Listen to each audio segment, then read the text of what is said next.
네, 안녕하십니까. 즐거운 한국사 시간입니다. 우리가 지금 배우고 있는 단원이 지금 이제 일본의 침략 확대, 국권 침탈에 관한 내용을 배우고 있습니다. 우리가 저번 시간에는 일제가 그 1900년대에 들어오면서 어떤 과정을 거쳐서 국권 피탈을 하게 됐는지를 우리가 살펴보았습니다. 여러 가지 조약과 여러 가지 사건을 통해서 어떤 과정을 거쳐서 우리나라가 결국에는 주권이 박탈되고 식민지로 전락하게 되는지를 살펴보게 되었습니다.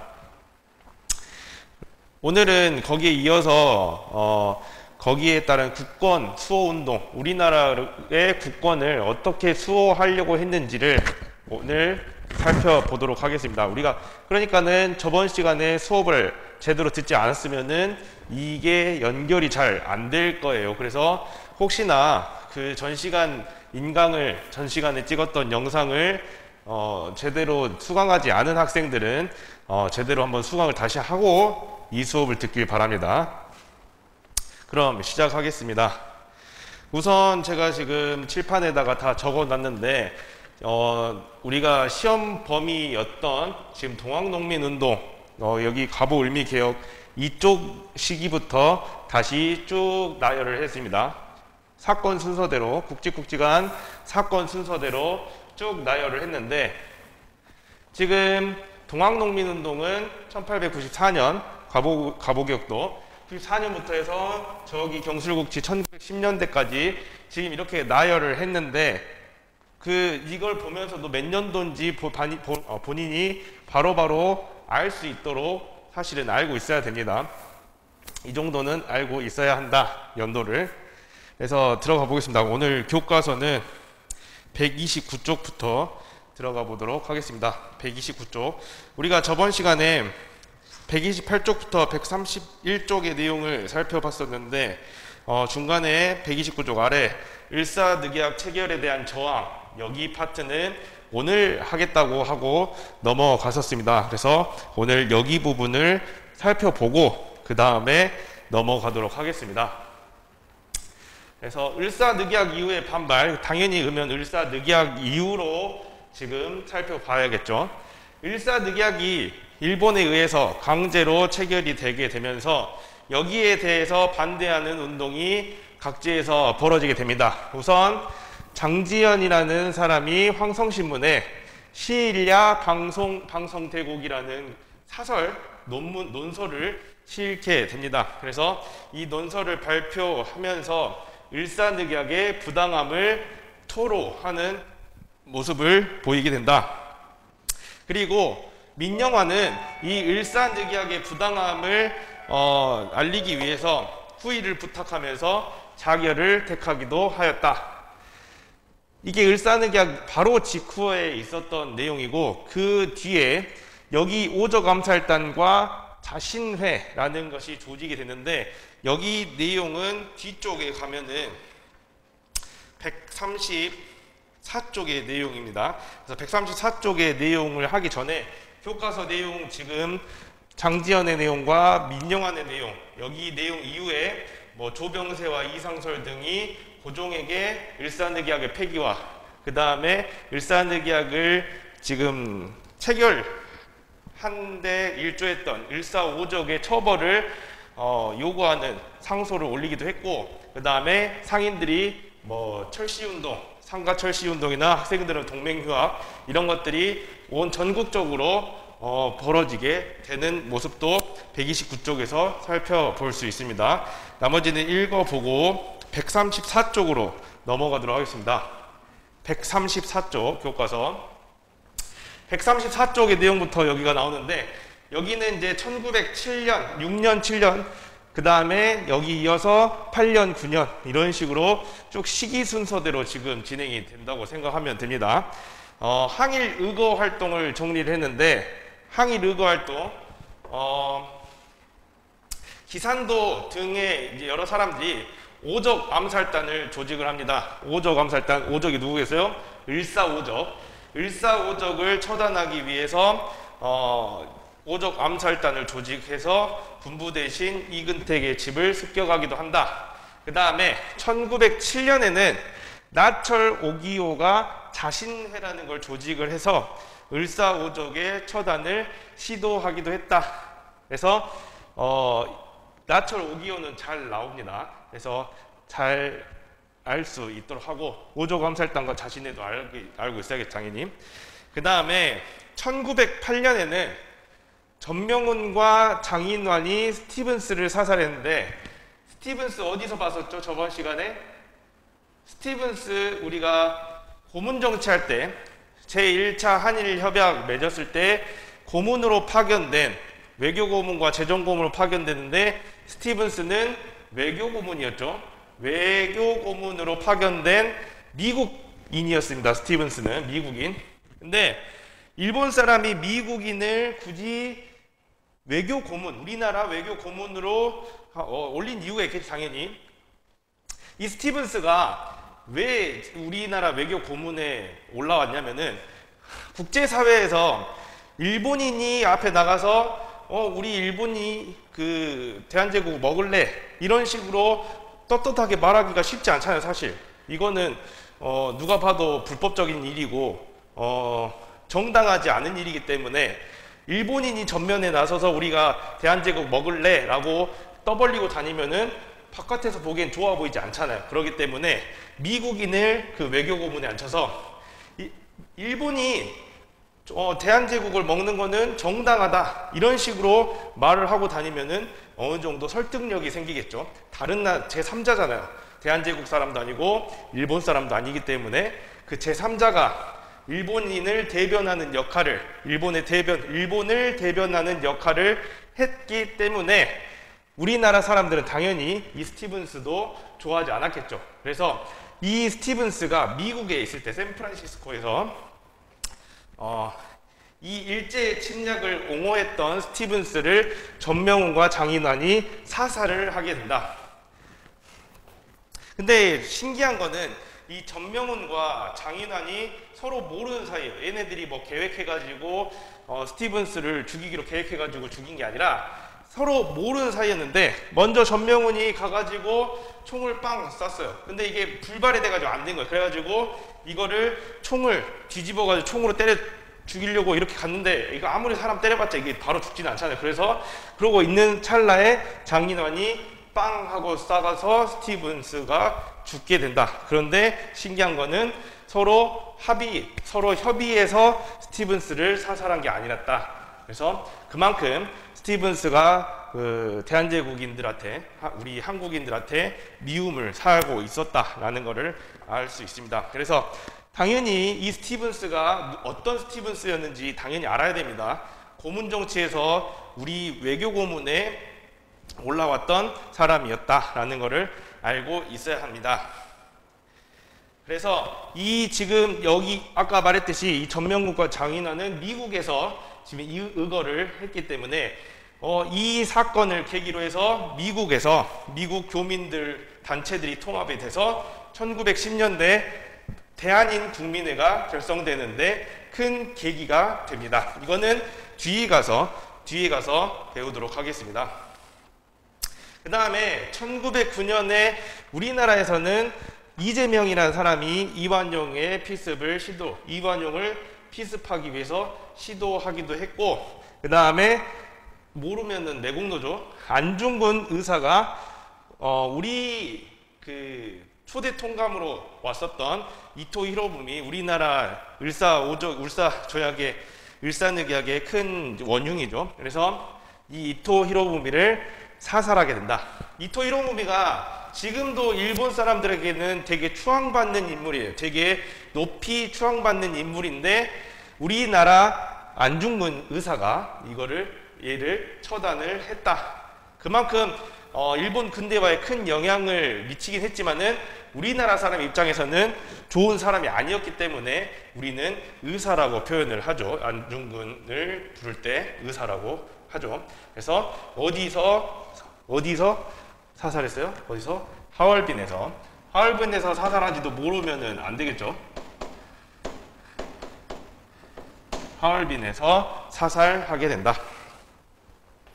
그래서 134쪽의 내용 옆에 내용과 밑에 자료 한 번씩 읽어 볼 수 있도록 합시다. 앞으로 다시 넘어와서 이제 항일 의병 활동을 살펴보도록 합시다. 항일 의병 활동 크게 이렇게 세 가지밖에 없습니다. 을미의병, 그 다음에 을사의병, 그 다음에 정미의병, 이렇게 세 개의 의병이 있다고 생각하면 되는데, 당연하게 을미년에 일어났으니까 을미의병, 당연히 을사의병, 을사년, 정미년, 정미의병, 이렇게 세트로 가게 됩니다. 그리고 의병이라는 건 어쨌든 전 국민은 아니겠지만 자기가 부당한 불의의 항거에서 일어나는 거잖아요. 그러니까는 어느 정도 큰 사건이어야 돼요. 이슈가 엄청나게 큰. 우리가 웬만해서는 막 탄핵하자고 이러고 들고 일어나지 않잖아요. 진짜로 크게 무슨 일이 있을 때 이렇게 국민들이 일어나잖아요. 뭔 일이라고는 굳이 표현 안 해도 알죠. 그래서 이 을미의병 같은 경우 먼저 살펴보면은, 을미의병은 당연히 을미년에 무슨 사건이 있었죠? 여기에 쓰지 않았지만은 을미사변이 배경이 됩니다. 을미사변. 뭐였죠? 을미사변이 일본의 낭인들이 경복궁에 침입해서 우리 조선의 국모였던 명성황후를 살해했던 사건이 을미사변이었다. 근데 을미사변이 이제 어느 정도 계기는 됐지만은 이때 바로 빵 터진 게 아니라, 을미사변으로 인해서 안 그래도 이제 그 분노가 쌓여 있는 찰나에 그 뒤에 바로 단행되었던 을미개혁 때 여러 가지 개혁안이 있었는데, 그 중에 가장 큰 타격을 준 게 단발령이었죠. 단발령. 사람들의 머리, 상투를 다 자르게 하고, 이렇게 머리를 자르게 했던 단발령이 직접적인 계기가 되어서 의병이 일어나게 된다. 그래서 배경은 을미사병과 단발령이 되겠습니다. 그래서 대표적인 인물은 유인석과 이송이 있는데, 이 사람들은 유생층이에요. 그러니까 어느 정도 그 한 지역에서는 어느 정도 양반 명문가에 있는 사람들이라고 생각하면 돼요. 좀 지식인층. 그래서 이 이송과 유인석 등이 유생들이 중심이 돼서, 보수적인 유생층이 중심이 돼서 일어나게 됐습니다. 여기에다가 동학 농민군들의 자녀 세력들, 그 다음에 일반 농민들이 참여하게 되면서 이제 의병의 사이즈가 크게 되었던 것이요. 근데 이제 이게 나중에 이제 을미개혁이 어쨌든 끝까지 이루어지지 못하죠. 바로 다음 해에 아관파천 고종이 러시아 공사관으로 이제 들어가게 되죠. 그렇게 되면서 을미개혁이 중단되고, 그리고 단발령이 철회가 되면서 이제 의병들이 어떻게 보면은 의병을 계속 지속할 만한 이제 명분이 사라지고, 거기에다가 고종이 해산을 권고 조칙을 내려가지고 의병들이 대부분 해산하게 됩니다.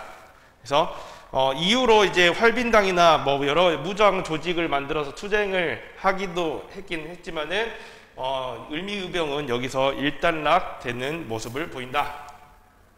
그래서 우리가 기억이 날란가 모르겠는데, 우리가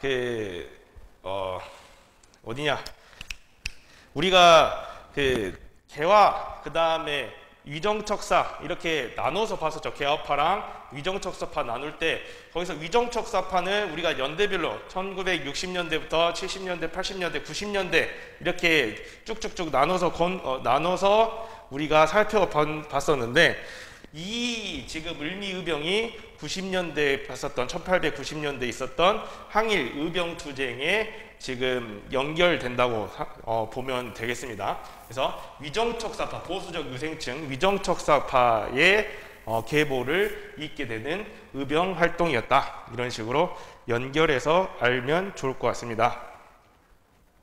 그 뒤로 이제 있었던 의병은 바로 을사의병입니다. 을사의병은 당연히 을사늑약의 부당함에 항거하면서 일어났던 의병이겠죠. 그래서 이 을사 늑약이 체결되고 나서 을사의병이 일어나게 되는데 여러 군데에서 이제 의병이 발발이 일어나게 됩니다.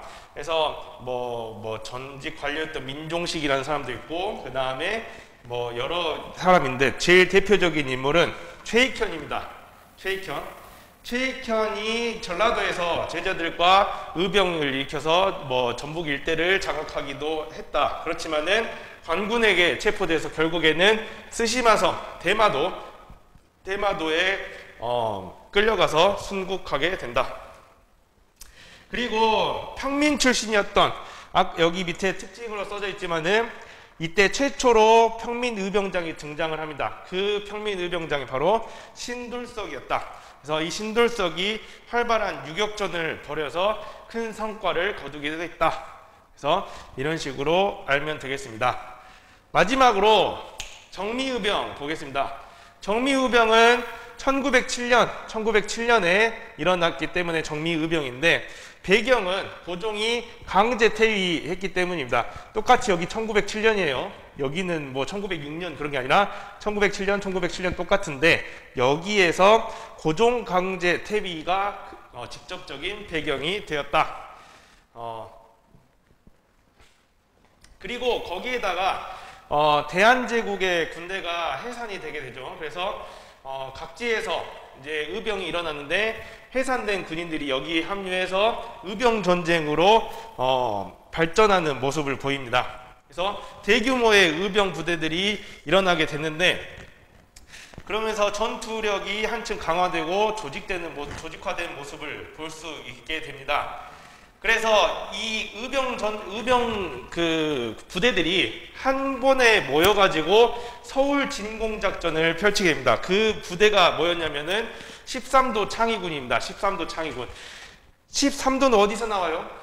13도 우리가 그 을미개혁 때 나오죠. 개혁에 우리가 을미개혁 갑오개혁 을미개혁 하면서 그쪽 파트에서 나오잖아요. 그래서 우리가 전국을 처음에 8도로 했다가 뭐 23도로 개정했다가 다시 13도로 바꿨다고 했습니다. 그래서 13도는 전국을 뜻하는 거예요. 그래서 전국의 의병 부대를 모여가지고 얘네들을 이름을 뭐라고 했냐면은 13도 창의군이라 했다. 그래서 뭐 총대장은 이인영, 뭐 군사장은 허위 이렇게 해서 결성을 하게 됐는데 얘네들이 처음에 결성을 하고 나서 국제법상으로 교전단체로 허용을 해달라. 우리를 국제법상으로 교전단체로 인정을 해달라라고 각국 외교사절에 이제 보내게 됩니다. 이거를 사실 이제 설명하진 않는데 이거 국제법상으로 교전단체를 허용을 하게 되면은 어떤 효과가 있냐면은 두 가지 효과가 있다고 크게 보면 돼요. 처음에 우선 얘네들을 교전단체로 허용을 하면은 우선 지금 대한제국이 지금 한일 신협약까지 지금 가면서 많은 주권이 지금 점점 침해되고 있는 상황이죠. 그런데 얘네들을 교전단체로 허용을 하면은 이런 군대, 이 조직이 하나의 주권 국가의 군대라는 것을 인정해 주는 것과 비슷합니다. 이게 첫 번째 효과고, 두 번째는 이렇게 교전단체로 허용을 요구를 하면은 우리 이 지역, 이 한반도 지역은 일본과 그 다음에 13도 창의군이 그 전투를 벌이는 내전을 벌이고 있다. 아니면은 국제법상으로 전쟁을 치르고 있다라는 것을 인정하게 되는 겁니다. 그러면 어떻게 돼요? 국제적으로 많은 관심을 받게 되고 일본이 함부로 우리나라한테 뭔가를 할 수가 없게 되겠죠. 관심이 많이 쏟아지니까. 그래서 그런 것들을 이런 거 외에도 여러 가지 것들을 유도하기 위해서 이런 그 교전단체 허용 요구를 하기도 했었다. 그 다음에 그래서 얘네들이 13도 창의군이 이제 경기도 양주에 이렇게 모여가지고 서울로 진공해서 일본군을 몰아내자라고 이제 계획을 세웠는데 계획을 다 세우고 이제 갈 때가 됐어요. 딱 갈 날이 됐는데 문제가 뭐였냐? 그때 총대장이었던 이인영이 갑자기 부친상이 생겼대요. 부친상, 아버지가 돌아가셨다고요.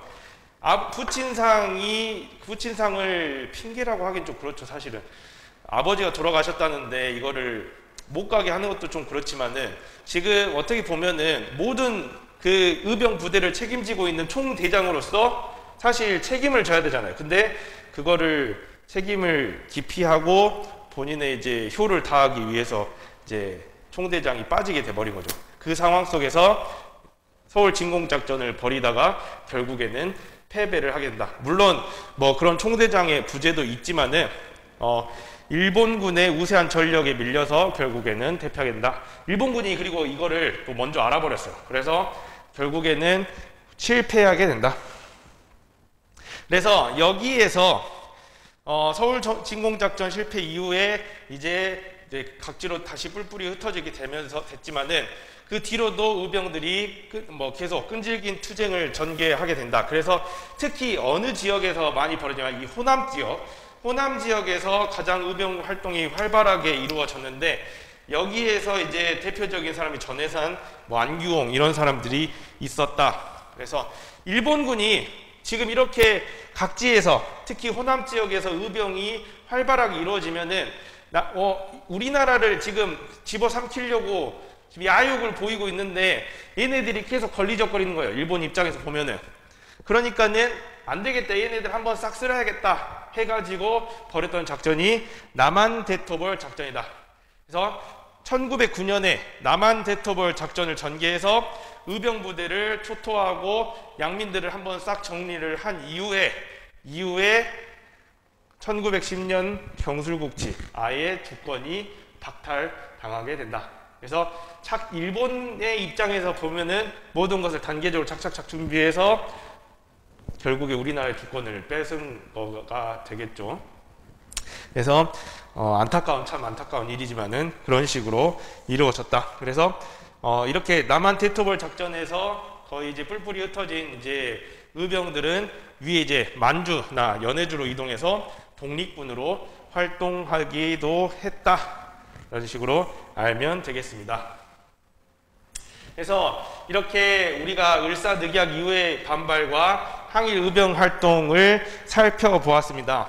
지금 당연히 132쪽 3쪽에 나오는 자료들이나 뭐 여러 가지 내용들을 살펴보고 135쪽까지도 당연히 살펴봐야겠죠.